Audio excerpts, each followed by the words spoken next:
Hey guys, welcome back to the Green Sofa. I'm Seneca, and today I'm so glad to be joined by Rontrell Adams. And just to give you a little bit of history about Rontrell, so we basically grew up in the same neighborhood, right? Went to Worthing High School together. Did you come in 94 as well? No, yeah, 94. Okay, 11, 90, okay. Mm-hmm.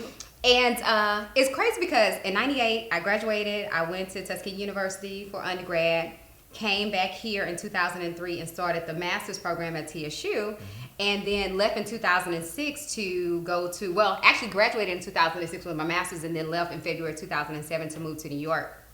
And my first time seeing you in a very long time was last year, right before the Worthing High School 20-year reunion. Right? And I remember seeing you and your wife, and you were like, Seneca, you got to be at the reunion this year. And I remember I wasn't even planning on going, but I was like, okay, Rontrell said to come. All right, I'm going to come.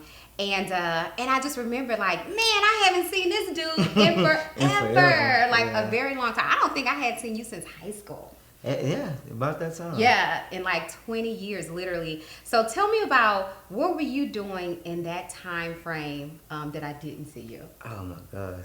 So in 1998, after I graduated, went to PV. All right. I was in a band. Okay. You know, that was an infamous year for Prairie View's band. Like, we had the whole fight thing with That's right, that's right. Yeah, and so I was down at Prairie View on scholarship. So it's like, that put me on academic probation, lost my scholarship. Still did another semester, you know, trying to work, go to school. Okay. Didn't work out. Ended up back in Pearl Home, back in the neighborhood. Wow, okay. Yeah. From there, you know, where we from, you know how man, I started getting involved, you know, hustling, doing my thing, you know, and got locked up. See, I was gone. I left, and right before you came back in 2002 is when I left. I was down. I got locked up in May of 2002. Wow. And first time offense, you know. Really? Okay. Yeah, it was a first time offense.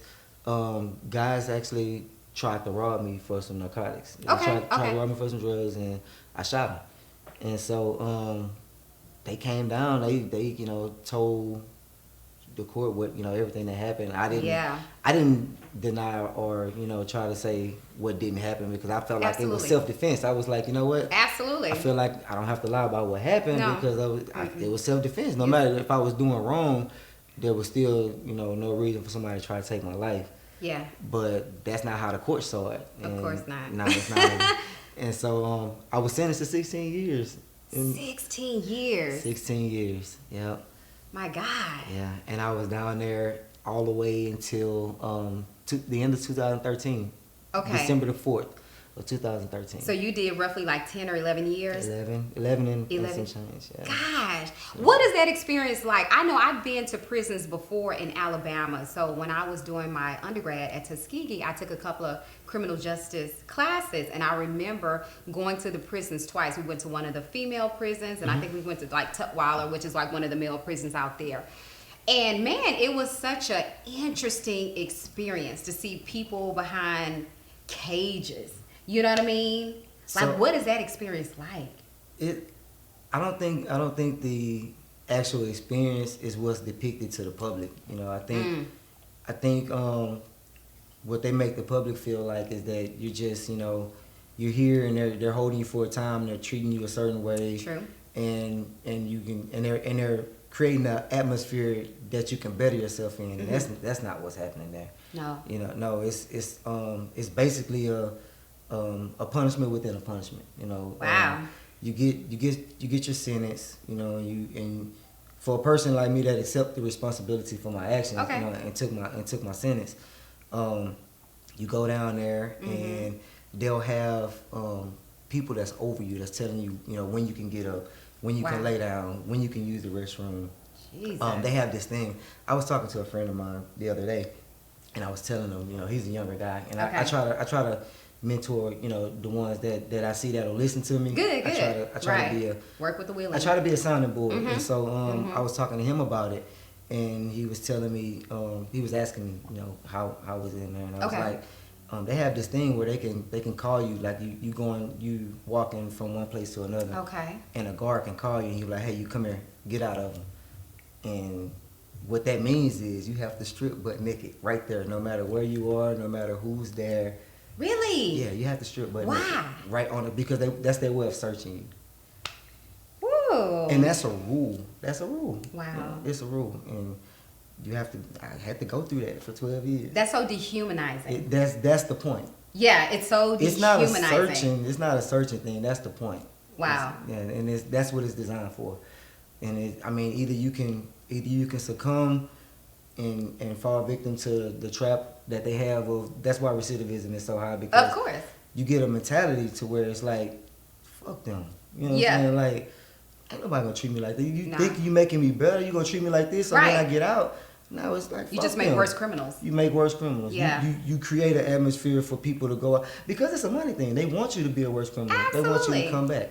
You know, one of my favorite books that I've read this year was Michelle Alexander's book, The New Jim Crow, Mass Incarceration in the Age of Color Blindness. And when I tell you, one of the most fascinating books that I've read all year. And it talks about how slavery never went away. Never went away. It just transformed. It just evolved into something different. Now we have what we call mass incarceration, where you have all of these young brown boys, black men who are targeted, who are funneled into the prison system. And so I do a lot of research around the school to prison pipeline, and I see how we are targeted, right? The disparities, the numbers just don't lie. Right? You have the U.S. makes up 5% of the world's population, yet 25% of the world's prison population, right? And black men are 6.5% of the U.S. population, but 40% of the prison system, right? And the numbers are so skewed. It's like, why is that? Like I said, it's a money thing. It's big business. Yeah. You think about a system that's self-sufficient. They don't buy anything from the outside. Gosh, really? So the crops that they make the inmates work in the field, that they grow, they ship them. Gosh. They can them. They feed the inmates with and the government pays, it's like $40,000 for each inmate a year. Okay. So it's a cash cow, basically. So if you think about it, for each inmate that they got $40,000 off of for 1 year. Wow. So there's 123 units in Texas alone. Texas makes up the nation's prison population. There's more there are more prisons in Texas than there are in the rest of the country put together. My God. Yeah, because they always talk about, you don't want to get locked up in Texas. Man, let's say you come on vacation, leave on probation, and end up in incarceration. What? I mean, that's a really true statement. Yeah, it's, oh my God. And now they're privatizing prisons. You could actually bid on prisoners. And what I learned, like, I do a lot of research, and I'm a historian, right? And so back during slavery, the prime males were black men who were around the age of 19 years old. And when you look at mass incarceration now, the prime age of individuals, black men who are locked up, are around the same age, 19 years old.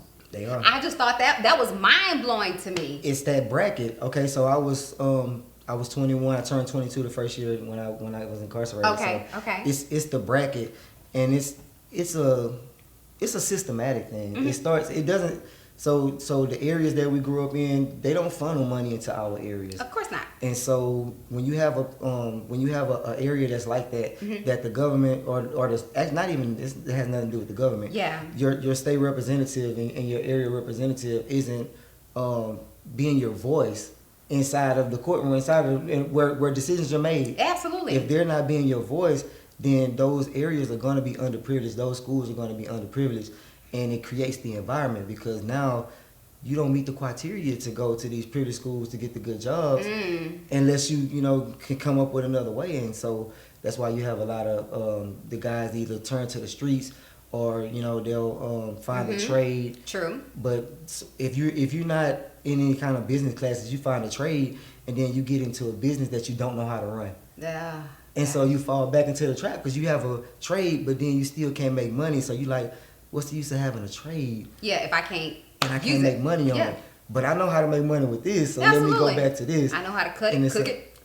And so all that, yeah. It's systematic. It is. It's systematic. And so it feeds into the monster of the system, incarceration.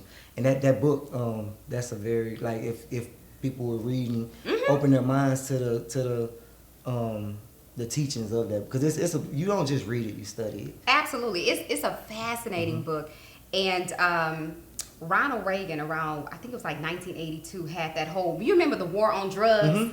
Like that was like the big thing, the war on drugs, and every time you turned on the TV, it was black men handcuffed, and it was these little crack babies running around the streets, and women out there prostituting themselves, because they were basically, they had this whole, they had to paint a picture of, exactly, this is what the drug, this is where the drugs are, when in actuality they were bringing them. But well, that's the thing. And so the CIA in 1998 admitted to funneling drugs from like Nicaragua, all these places, into the U.S., into these black neighborhoods. They really started on the West Coast, like South Central LA and places like that. So they were funneling drugs into these underprivileged black neighborhoods, right? And now get this.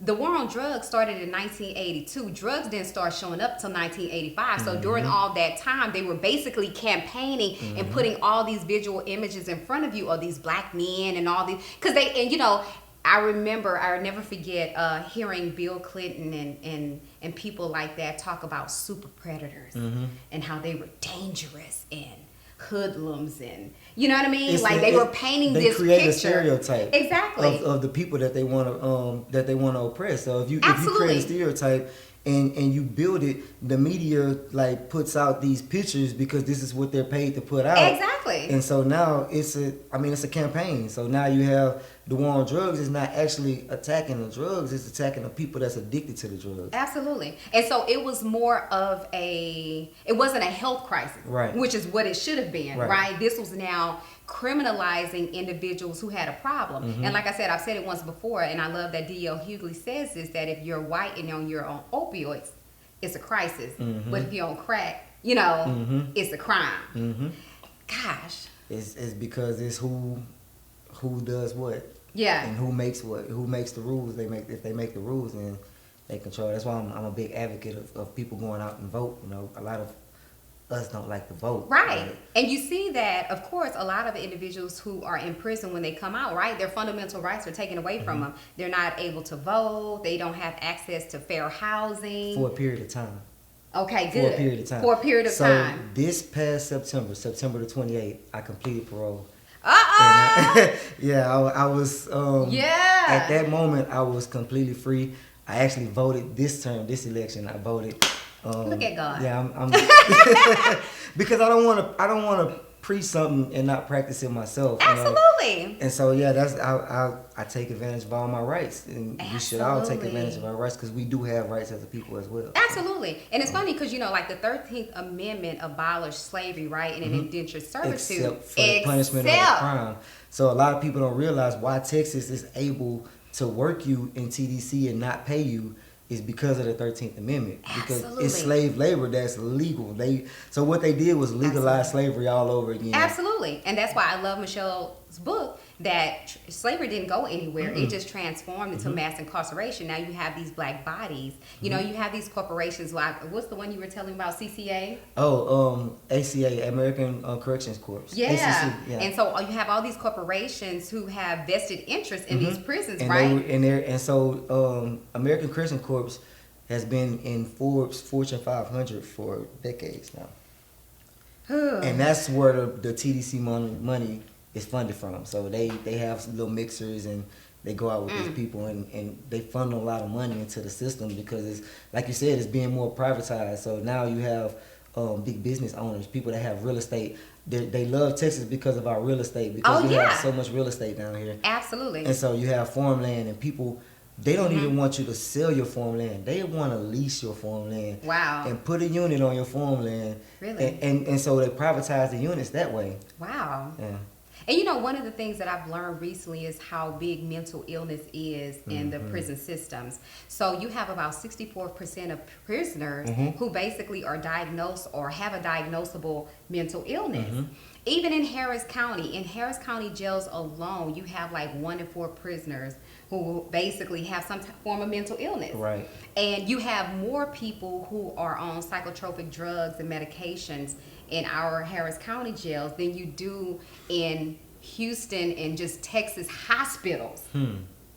I didn't realize that. Yeah. Isn't that crazy? That's crazy. So more individuals being treated with psychotropic drugs in our jails than being treated in our hospitals.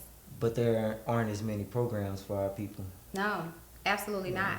So how did you, like, I'm thinking about 11 years sentence. Like, how do you keep your mental health intact? Like, how do you not go crazy and just, because see, we're built for community, right? We're not built to be in cages and mistreated. Yeah. Like, how do you not lose your mind? You do lose your mind like several times. Do you? Okay. So for me, it was a process because like I was in that age bracket when I first became incarcerated. I was in that 21, 22-year-old age bracket. Absolutely. I had the mentality at that point to where I was faced with a lot of time. Ain't nobody gonna tell me shit. Okay. That's testosterone pumping. That was my attitude. Yeah. Like, and so the place will break you down, right? The place will break you down mentally because it strips you of your pride.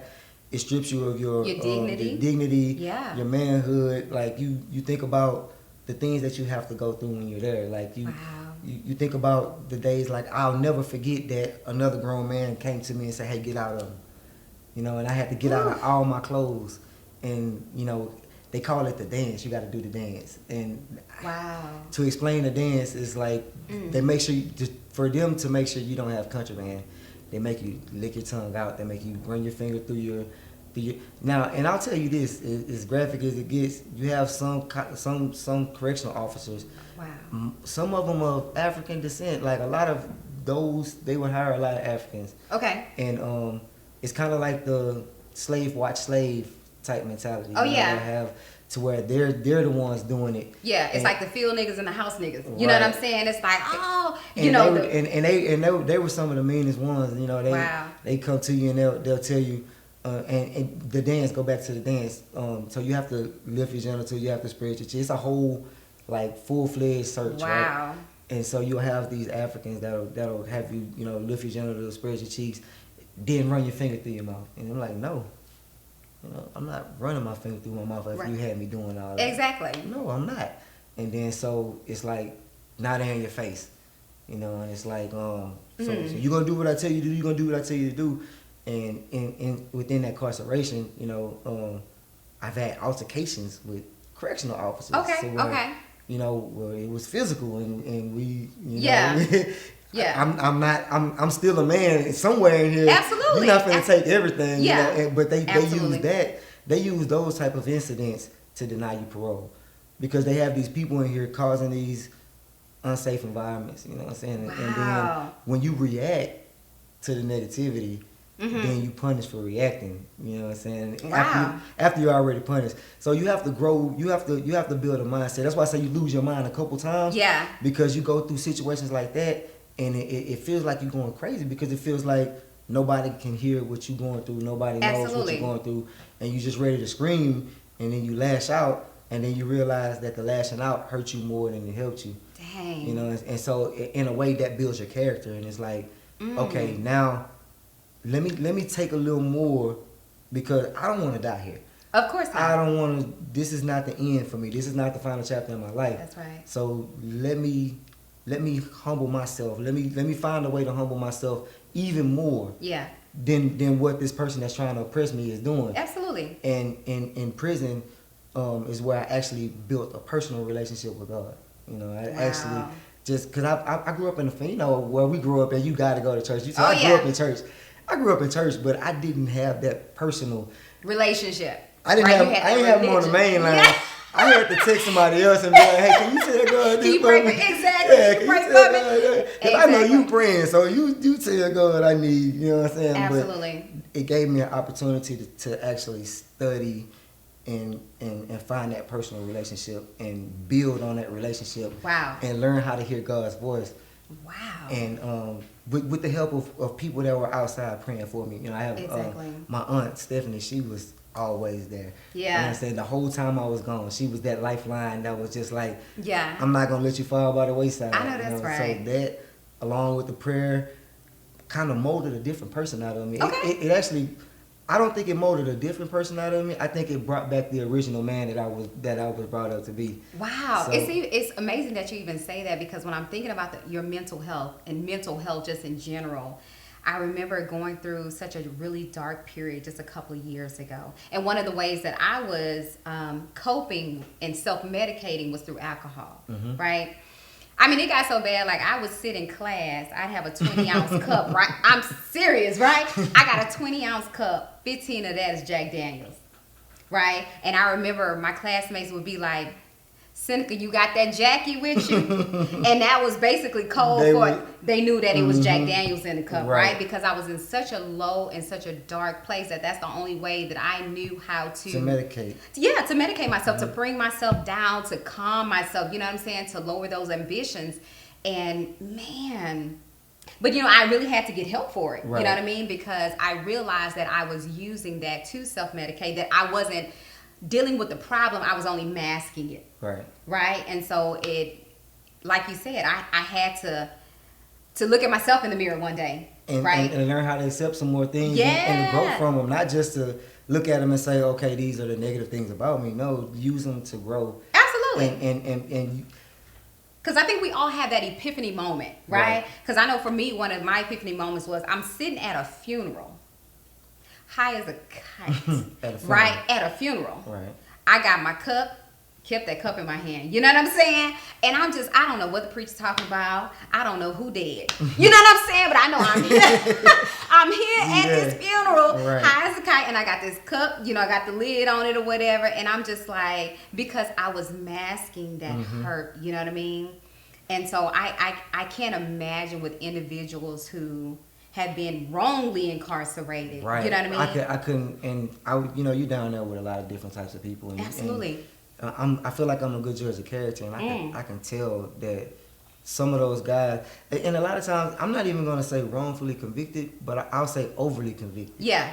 Because like if you're getting a large amount of time for, you know, a petty crime or a crime that someone of a different race would have gotten probation for, then it's like, and this could have been, like I said, that was my first offense. Yeah. And so you have guys that are down there, first offense, you know, not just the worst guys. Everybody make mistakes. Of course. You know, and it's like, okay, you think about what you were doing. Yeah.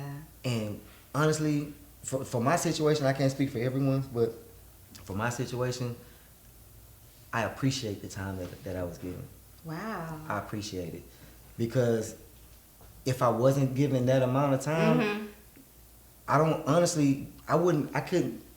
have the power to change myself at the time. Wow. That's powerful. So it gets to the point to where it's like, you know, you can use it as that stumbling block, or you can use it as a stepping stone. As transformation. Right. And you know, it's funny because we glorify a lot of the crime shows right now, right? The CSI, the Law and Order, things like that. And people think it's like this really simple, easy process, right? That, you know, the government convicts you of this crime, and then you have the prosecutor and defendant who's basically deliberating over the evidence, and then the judge makes this verdict, and then voila, you know what I'm saying? Either guilty or innocent, right? One or the other. And what most people don't know is that most criminal cases never go to court. Never. They plead out. Right. They never go to court. And so people take these plea bargains, right? And because they don't know the law, because they don't know their rights, you know, you got this attorney sitting here like, hey, listen, Rontrell, they talking about giving you 30 years.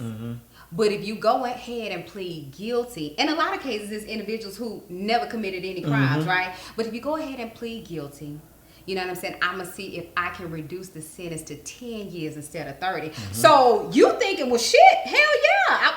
10 years sound much better than 30 years to me. And so you have these individuals taking these plea bargains. And it goes even deeper than that. Son. Like they have, so if you get incarcerated and you're not able to make bond, or they set your bond so high that you can't afford to make bond. Wow. Now you have to sit in there while you prove that you're innocent. And so a lot of times they get these guys to sign these plea bargains because it's like, okay, I've been sitting down here for 10 months. Yeah. I'm tired. I'm tired of sitting down. You done warm down. Yeah, I'm tired of worn sitting out. down. I'm ready to get this shit over with. Yeah. Let's go. So they said, what, 4 years? instead of 30, you know, for this, okay, give me the 4 years. Yeah. I've already been down here for a year. They're gonna Exactly. They're gonna give me a year credit. Give me the 4 years. Let me get this over with, because if I fight it and I lose, I'm facing 30. Exactly. So you like shit. So it's a lose-lose. However you look at it. How do I want to lose? Do I want to lose big, or do I want to lose small? Let me do something I can handle. Absolutely. And they take those plea bargains, even if they're innocent. Gosh. They take those plea bargains. Man. Yeah. So how did you, like, you have obviously transformed your life. Like, the man that I'm looking at today is not the, you know, Right. I'm like, who? You know, first of all, we ain't see too many blue-eyed, light-skinned brothers in the hood. You know what We ain't see too many blue-eyed, light-skinned brothers in the hood. And so here it is, you know, a young man who, you know, had some tough times, right? Paid your debt to society. Now you are a husband, a father, owning 2 businesses now. Like, fuck one, we gonna do deuces up in here. We got 2 businesses. Man, how does that happen? Because you got so many young brothers in the hood right now who they can't see past the hood. Right. You know what I'm saying? They can't see past Sunnyside. They can't see past 5th Ward. They can't see past their... All they see is their situation. And when that's all you know, it's hard to see something different. Right. How did you have the foresight and the vision to see something different in the midst of the neighborhoods we grew up in? You have to step outside your situation. Yeah. You have to step outside. So my thing is, this is what I always tell myself: if you don't want to be somewhere, don't be there. And I didn't look. I can't take the credit for it. Okay. That's my wife Desiree. That's Nurse Know It All. That's gonna tell you everything you want to know about. I always tell her she over positive. I keep Over with her positive. I love it. because she will help bring you out of any slump. Yeah. And so you think about having a felony and coming out and trying to get a job and take care of your family, and it's like, it's a struggle, and a lot of people, Absolutely, a lot of people don't realize how much harder it is for a guy that has a felony to get a decent type of employment. I can only imagine. And that's a discouragement for a lot of guys. It could have been a discouragement for me. I'm not gonna say it was.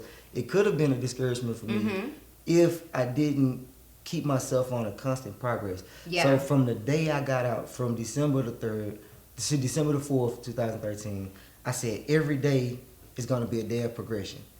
And Amen. so every day I strive to do something better, and every day I look at myself past my situation. Not going through my situation, but past my situation already, because that's what he said he's gonna give us, right? He said he's gonna bring us to it and through it. That's not right. just, you know, and so I don't see myself and today was like very monumental, because today I walked in my job and I gave them people their uniforms.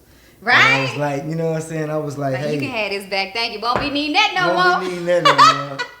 I'm taking it to the next level, and it's just and you get there by baby steps. You can only run a marathon by taking the first step. You gotta take the first step. That's true. And you have to see yourself taking those steps. You have to create a mindset. So what I would say is, for anybody that doesn't like their situation, to just step outside of your situation. You know, you can just have that. He said all you need is the mustard seed, but you don't have to That's true. Have a little bit and step out and see. Man, I'm going back to my wife again. She was saying, what would you do if you weren't afraid? Yeah, absolutely. You know, and just think about it. Just don't be afraid. Yeah. Just because the people that you see that are already doing it, they started somewhere. Absolutely. They started somewhere. So I would just tell them, hey, don't be afraid. You know, just get up. Take a step. Yeah. Do what you need to do. You know what you want to do. You know what you need to do to get to where you want to be. But you're never going to get there if you don't take the first step. Yeah. A lot of young men, they feel like there's no hope, right? They feel like they're trapped in their situation because, you know, they've seen their uncles and their fathers incarcerated. And, you know, it's estimated that 1 in 3 black men will at some point see a prison, right? And you have so many children who grow up without their fathers and things like that. How can we affect change in our own community? Like, where does that start? That mentality is a part of the system that they create for our communities. True. And Man, it's real funny that you say that. One way that I'm advocating the change and what I'm starting in the community that I grew up in Pearl Homes. So I'm having a community business owner awareness day where all of the business owners in that community. Nice. I'm creating an event to where they can come out and get to know the people of their community. So it's not like when these guys are around, I'm afraid of them, because that's the excuse that they're going to give the cops. Yeah. I'm afraid of these people, you know. So I want to create an environment where the people in the community can know the business owners in the community. Absolutely. And bring awareness to the things that's going on in our community. True. And build funds in our community. Like if these people are going to be doing business in our community, especially if they are not of our community. That's right. We want to see what kind of change, what kind of positive things are you going to bring to our community. Absolutely. Not just coming to get our dollar. That's right. But what are you bringing to this community? Because these people are here because this is their home. Absolutely. And so you can't come into a person's home and try to change the dynamics. I can't come to your house and change the dynamics of your house. That's right. But that's what goes on in our area, because the people that are circulating a dollar in our area don't care about our area. That's true. I mean, if you just look at Third Ward, you know, I remember getting a knock at the door one day. I think I was on the green sofa taking a nap. And some guy knocks at the door, right? And he's handing out flyers, white guy.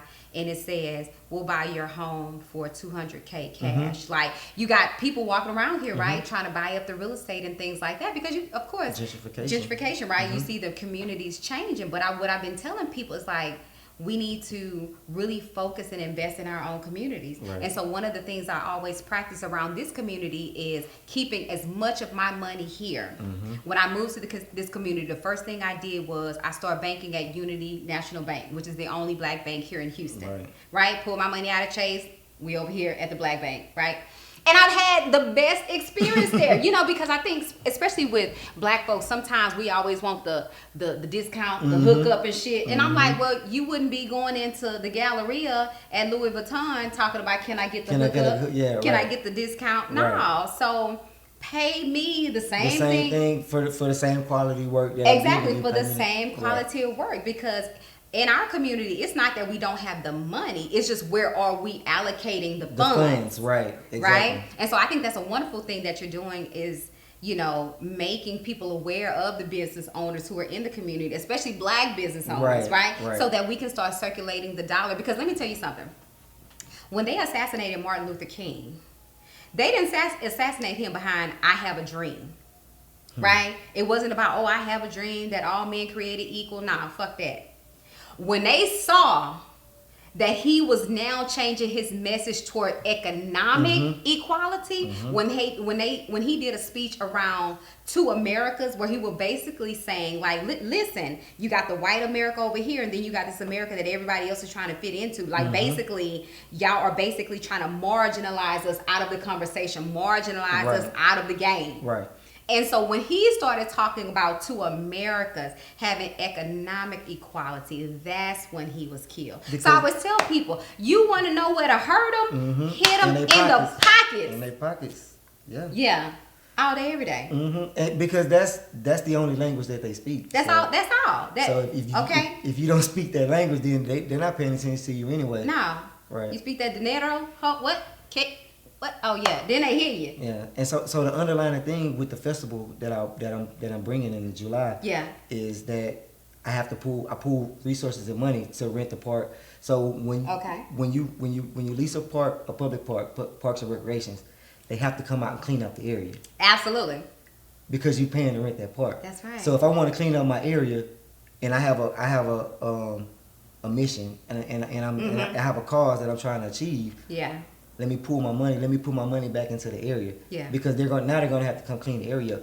That field over by the park probably hasn't been cut in months because the city will say they backed up. But when you do something, when you bring your money your resources to the area, then they have to fix it up because now it's generating revenue. Absolutely. So if the areas that's the thing that I'm trying to wake the people up on. If the areas can start generating revenue for the area, then your area is worth a River Oaks. It's worth the other areas because you're generating revenue. That's right. Yeah.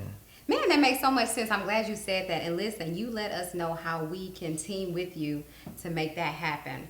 I noticed, like, every time we talked several times before we got here to the green sofa, and you've always referenced your wife.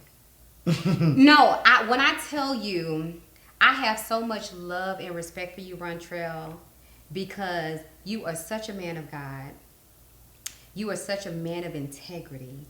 And I'm so honored to be around individuals like you who you always say how she has built you and made you a better man. You know what I mean? And you have so many women, they would look at a man like you, oh man, he got a felony and all these things, and they wouldn't bet on you, right? Mm-hmm. But she has obviously bet on you, and she winning. Listen, my girl is winning up in here because and listen, I just want you to know, we already know that Bible says that he that finds a good thing, finds a wife finds a good thing. Right. And so you have obviously found a good thing, and you guys are partnering together to really affect change in our community. And I'm just so glad that I could have you on the Green Sofa to talk about all the change that you're affecting and how we can be a part of it, because it's all about communication and collaboration. Right. And it's an honor to be here. Like I was stoked about coming on the Green Sofa. Yes, I'm so glad, because so many people need to hear this. See, so many people need to hear your testimony. So many people need to know that just because they have this scarlet letter, right? Right. That's not the final chapter. That ain't the final chapter, right? Now you can start to rewrite. When God says, "Forget the former things," I'm doing a new thing, right? And so forget what happened. Listen, we've all done things we ain't proud of, but I know that God can change it. He can turn it around, and you are living proof. You are a walking testimony. You your own billboard, right? That God can do it, and not only can He do it, but He can do it exceedingly and abundantly. Because you are, you know what I'm saying. You have a beautiful home, beautiful wife, beautiful children, your own business, and you making shit happen. Trying to. Listen, I'm so humbled to have you. So thank you so much, Rontrell. Thank you guys for tuning in. We're going to have some more dope things coming to you soon. We'll be letting you know what Rontrell has going on in terms of the community organization and things like that. Yeah. Make sure you get that information to us, because we want to make sure that we're partnering with you to be the change we want to see. Right. Next time on the Green Sofa. We love you guys. See you next time.